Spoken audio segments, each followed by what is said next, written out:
Bismillahirrahmanirrahim. Assalamualaikum warahmatullahi wabarakatuh. Selamat datang kembali di channel Adi Setiawan, dan kali ini kita akan membahas salah satu distribusi Linux yang sangat menarik. Ini adalah PKOS. Ya, di website resminya di wiki.pk-os.com Anda bisa menjumpai tulisan PKOS ini merupakan gaming/optimization focus Linux distribution. Jadi tujuannya adalah untuk gaming atau yang fokus pada optimisasi, sudah performanya tinggi seperti itu, yang bertujuan untuk menciptakan distribusi Linux yang mudah digunakan sekaligus memiliki kompatibilitas yang tinggi. Kemudian dibangun di atas basis Debian, tapi ini bukan Debian yang jadul yang mengejar kestabilan, karena ini basisnya Debian unstable, Debian seed. Jadi mesin barunya Debian dengan paket-paket software yang baru tentu saja, dan ditambah mesin yang baru itu kemudian di custom package-nya sehingga memastikan agar PKOS ini bisa stabil tapi sekaligus bang up to date seperti itu. Kemudian ada what is PKOS. Di sini PKOS didesain untuk memberikan pengalaman gaming yang out of the box, kemudian memiliki performa yang excellent karena menggunakan custom tweak kernel untuk kecepatannya. Kemudian setiap package juga sudah diupdate dengan teknik O3, LTO, dan AVX2 for extra speed. Ya, ini teknik apa sebelum mendalami lebih lanjut, tapi intinya performanya tinggi. Kemudian kompatibilitasnya juga tinggi karena dibangun di atas Debian seed yang sudah di custom patch juga agar dukungan software dan hardware-nya bisa lebih luas lagi. Open source tentu saja. Kemudian ada beberapa key features yang ditampilkan di websitenya. Yang pertama, ini adalah fitur yang paling unik, yaitu Cute Bird Mascot. Ya, fitur pertamanya adalah maskot burung yang imut, ini seperti ini, imut sekali. Kemudian yang kedua, gaming focus setup, lalu included driver for optimal hardware support, performance tune for speed, high software hardware compatibility, dan open source development. Jadi basically ini adalah sebuah Linux Debian yang baru, mesin baru, kemudian di custom lagi untuk keperluan gaming, ya, mesin untuk balap kira-kira seperti itu, dan dengan sentuhan yang ya lucu seperti itu.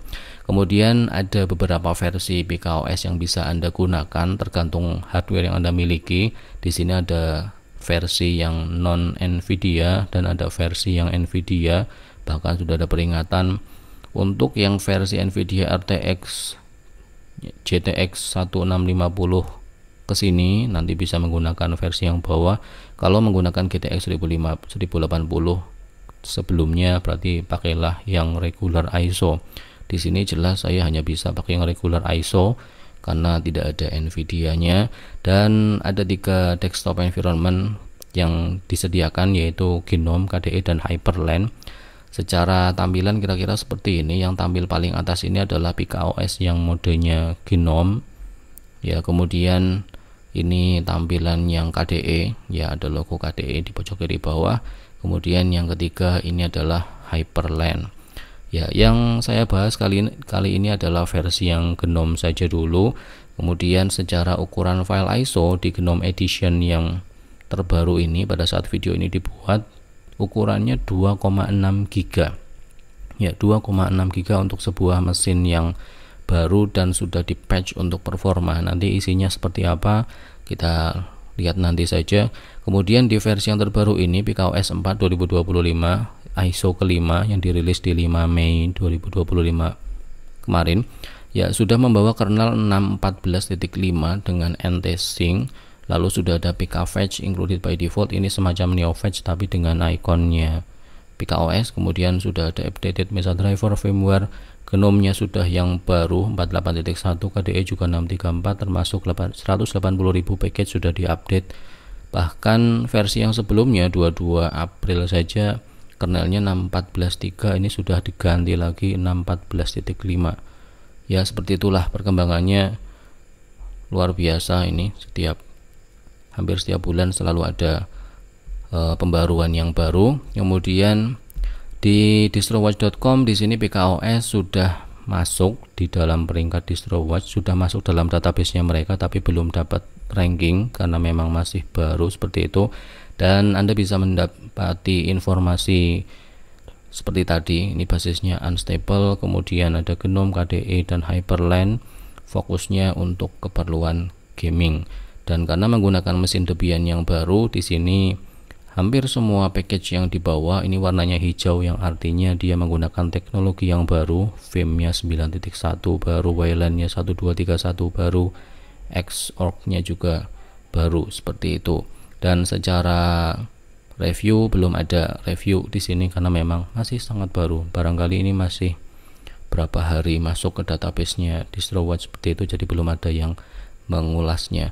Oke, kita switch ke VirtualBox. Di sini saya akan mengaktifkan full screen-nya, dan ketika kita pertama kali menjalankan PKOS yang mode GNOME, khususnya yang GNOME, kita akan disambut dengan fitur unggulannya mereka, yaitu QtBird ini, Welcome to PKOS 4.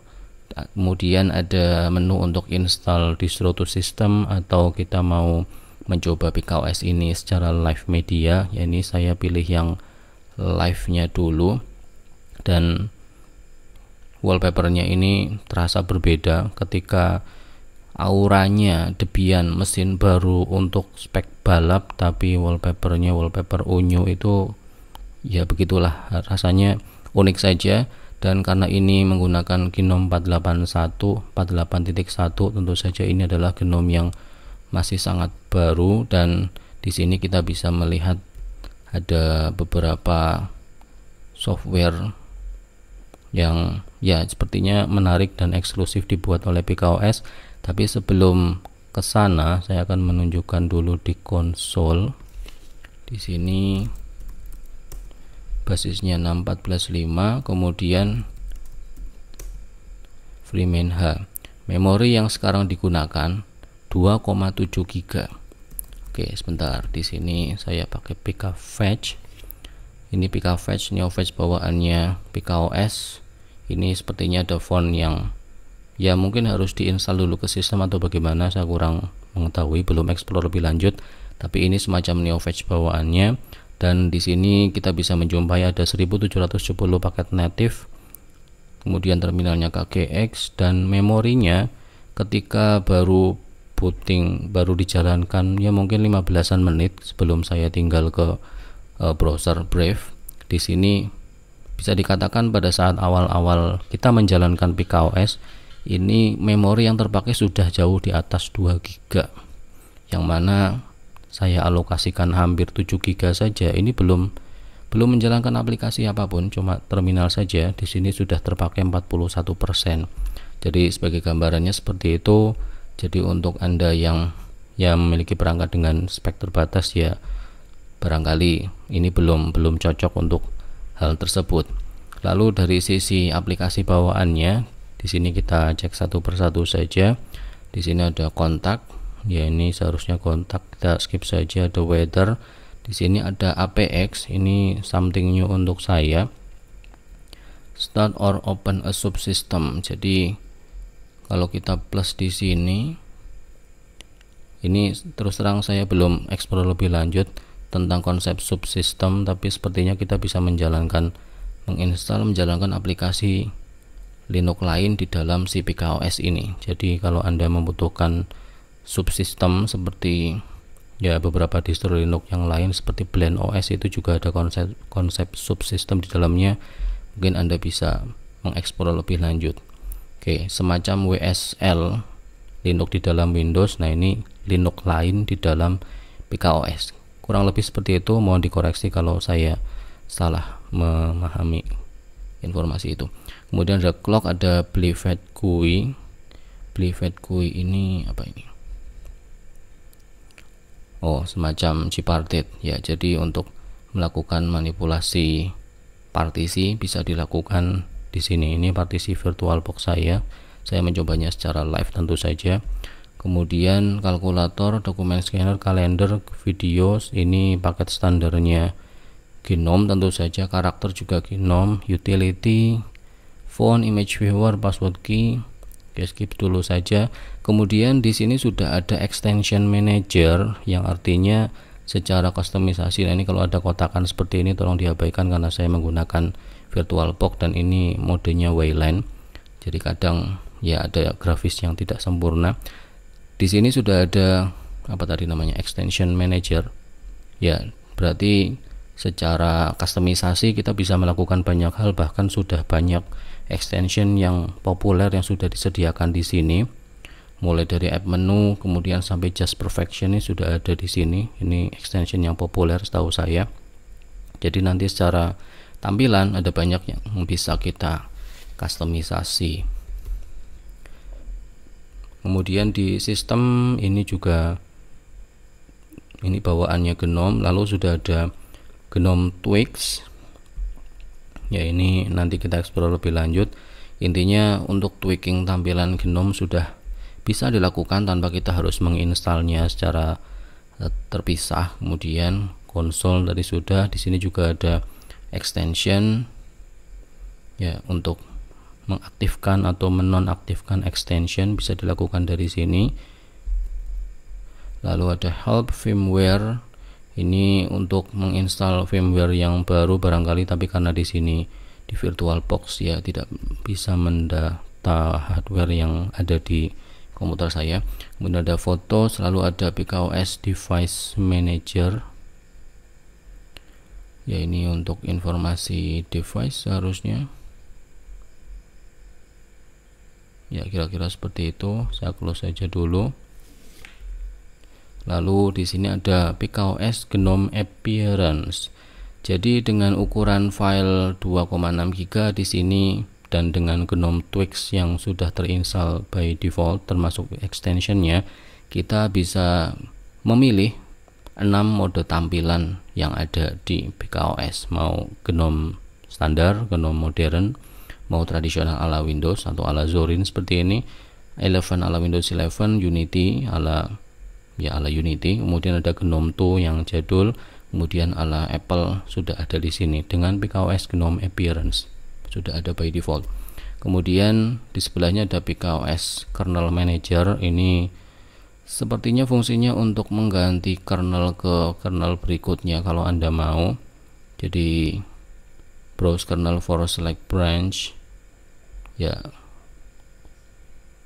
kira-kira seperti itulah untuk melakukan penggantian kernel atau modifikasi kernel. Ini sudah 6.10, berarti versi yang lebih lama kalau misalnya Anda mau mencobanya.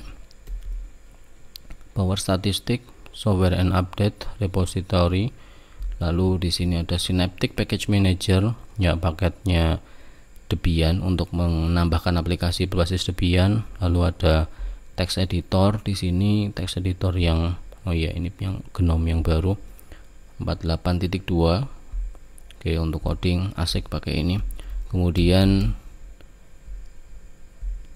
ada volume control dan ada web apps. Ya, web apps ini seperti yang ada di Linux Mint. Kalau kita mau membuat sebuah website menjadi seolah-olah aplikasi native, kita bisa menambahkannya di sini. Misalnya YouTube, alamatnya youtube.com, ikonnya diganti, nanti mau dibuka pakai browser apa, masuk kategori apa, nanti dia akan tampil layaknya aplikasi yang terinstall secara native.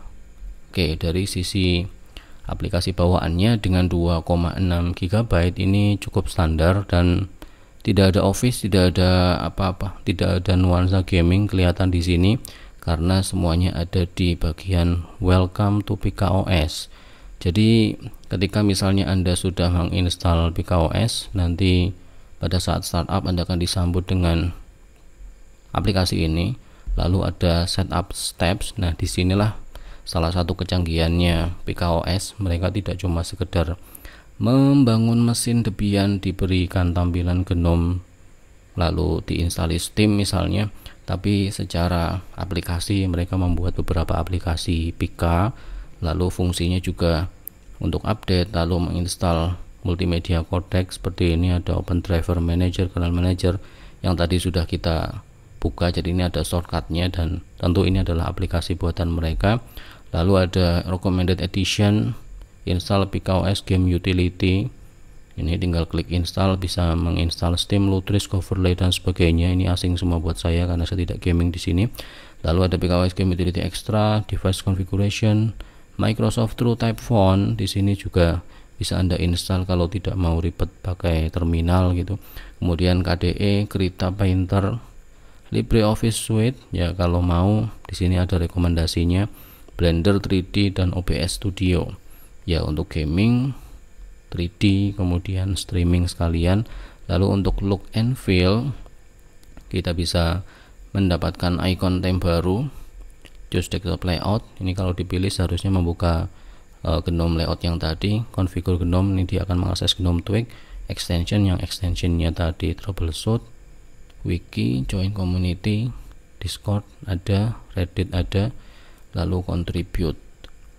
Oke, ini jadi secara perbedaan antara PKOS dengan distro Linux yang lain adalah mereka menyediakan sebuah aplikasi yang memudahkan pengguna awal untuk melakukan setup aplikasi sesuai dengan kebutuhan yang diinginkan. Jadi untuk keperluan gaming ya, di sini sudah ada menu untuk menginstal game utility-nya. Tapi kalau misalnya ada yang menggunakan PKOS sekedar untuk mendapatkan performa tingginya tapi tidak mau gaming, ya bisa skip untuk gamingnya tapi menginstal aplikasi lain yang dibutuhkan dengan performa yang tinggi, kira-kira seperti itu.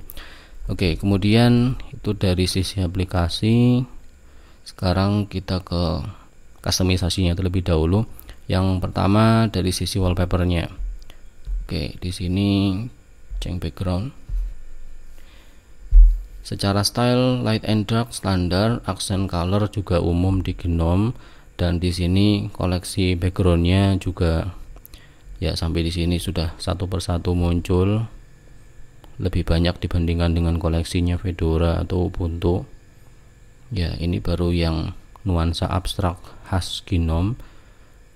Nah, yang di bagian bawah ini adalah koleksi wallpaper yang dijadikan satu set dengan PKOS. Jadi secara tampilan look and feel-nya ya kira-kira seperti ini.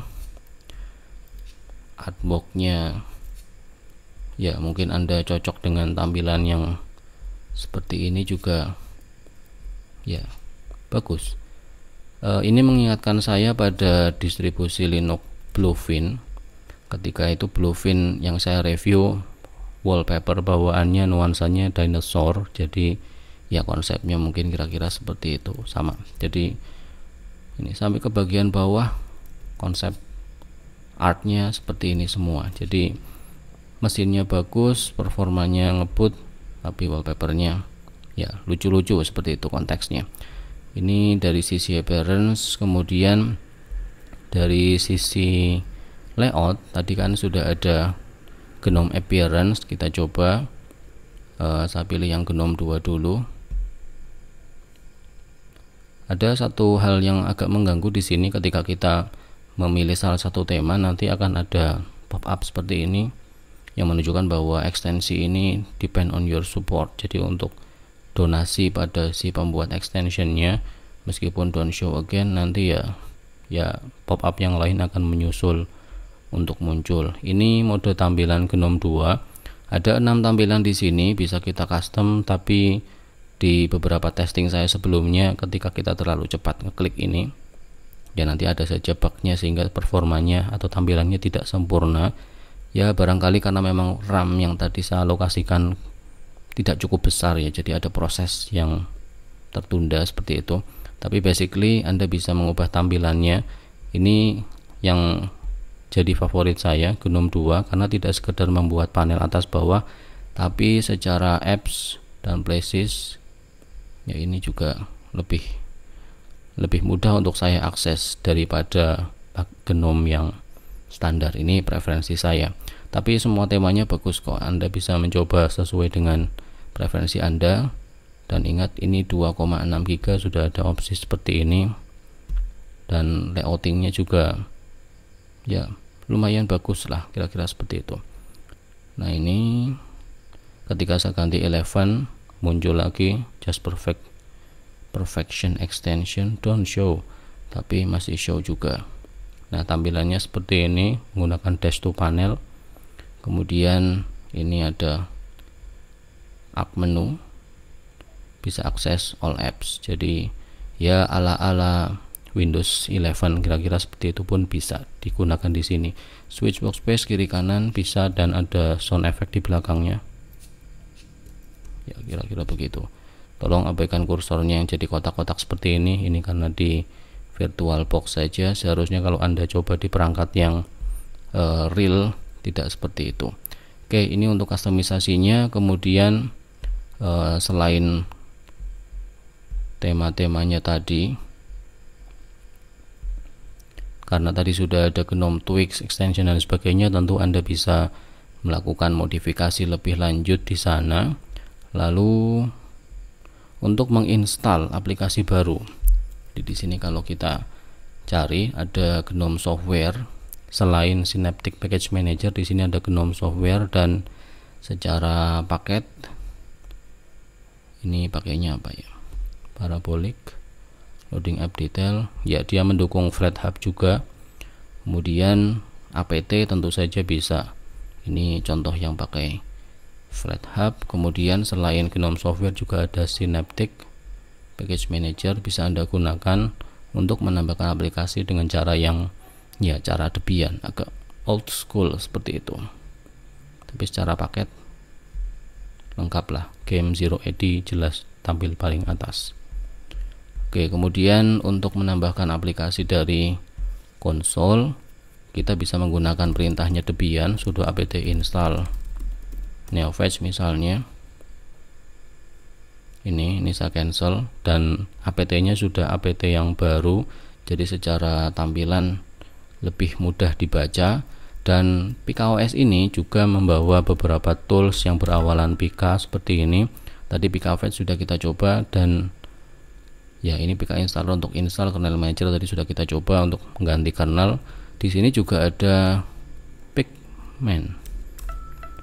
Ya, Picman, one package manager to rule them all. Jadi basically semacam package manager seperti apt, tapi dia bisa menginstal Arch packages, install Fedora packages, Alpine, Flatpak dan sebagainya. Di sini saya coba Picman install FastFetch misalnya. Ya, dia akan mengambil FastFetch. Ini sumbernya dari mana belum saya telusuri lebih lanjut, tapi berhasil. Ya, jadi terasa lebih simple ya caranya ya. Tidak se-verbose ketika menggunakan apt. Padahal apt ini sudah lebih rapi daripada versi sebelumnya, tapi yang Picman ini ya Picman ini lebih simple lagi, hawanya seperti Pacman. Ya, mirip seperti Pacman, minimalis. Dan untuk menambahkan aplikasi baru sudah dengan cara seperti ini. Dan setelah saya mencoba beberapa aplikasi buka tutup, di sini Anda bisa menjumpai memorinya sekarang sudah menyentuh 3 GB, padahal ini hanya membuka terminal. So seperti itu kondisinya. Untuk memori jelas dia spek balap, jadi konsumsi BBM juga harus lebih banyak, kira-kira seperti itu. Makanya RAM-nya juga butuh RAM yang tinggi. Kemudian untuk menginstal PKOS ini ke sistem yang Anda miliki, di sini kita cek saja install.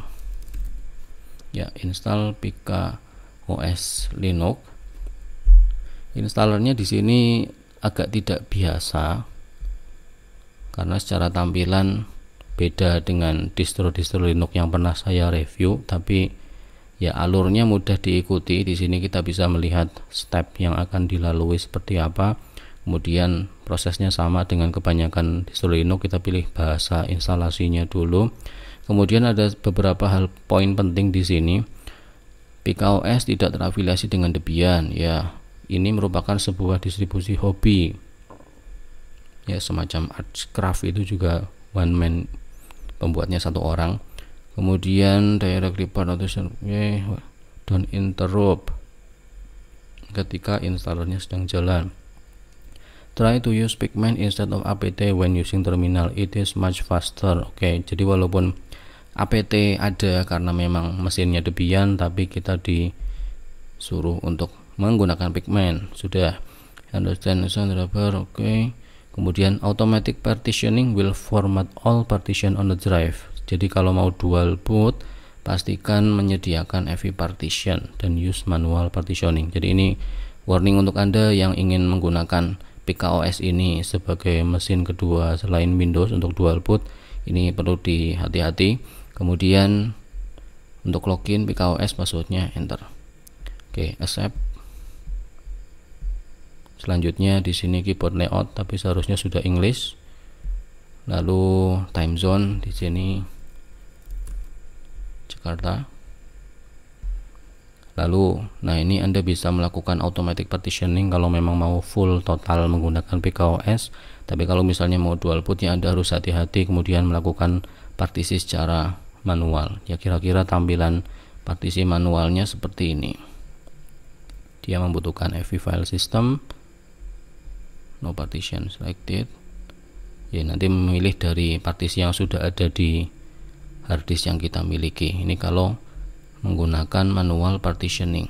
Tapi kalau misalnya bingung, coba dulu automatic installnya. Di sini saya pilih harddisk yang saya punya di VirtualBox. Kemudian ini kalau enable looks to disk encryption, ini saya skip saja dulu. Advanced option ini kalau kita mau memisahkan partisi untuk home dengan subvolume atau dengan partisi misalnya. Lalu untuk format target disk di sini ada BTRFS, B3FS, XT4, XFS. Ya saya lebih terbiasa XT4, jadi saya pilih yang ini. Tapi kalau lebih modern ini saya belum explore lebih lanjut. Ini tiga-tiganya bagus. Kemudian tinggal next. Lalu ini ada summary dan terakhir tinggal klik confirm dan install. Jadi untuk Anda yang mau mencoba PKOS ini mungkin lebih cocoknya kalau full install saja, jadi tidak terlalu ribet untuk mengurusi FV dan sebagainya. Tapi pastikan Anda backup datanya terlebih dahulu, kira-kira seperti itu. Dan yang penting spek komputer yang Anda miliki juga harus kuat untuk menjalankan PKOS ini, karena konsumsi RAM-nya agak gila-gilaan seperti itu. Tapi secara keseluruhan ini adalah sebuah distribusi Linux yang bagus dengan ukuran 2,6 GB. Di sini Anda bisa mendapatkan sebuah distro Linux yang modern. Ini memang masih baru, dan kalau tadi Anda sering menjumpai bug kursor berubah jadi kotak, tolong abaikan itu karena ini di VirtualBox sekali lagi tidak mencerminkan kondisi di dunia nyata. Seharusnya bisa lebih stabil lagi, apalagi ini mesinnya Wayland ya, jadi kalau di VirtualBox Wayland kadang agak aneh-aneh seperti itu. Oke. Nah, ini Wayland. Oke, jadi seperti itu saja review saya PKOS 4. Ini adalah salah satu distribusi Linux yang sangat menarik dengan catatan hardware Anda mumpuni untuk menjalankannya. Jadi silakan Anda coba. Dari saya seperti itu saja, kurang lebihnya mohon maaf. Saya akhiri video ini. Assalamualaikum warahmatullahi wabarakatuh.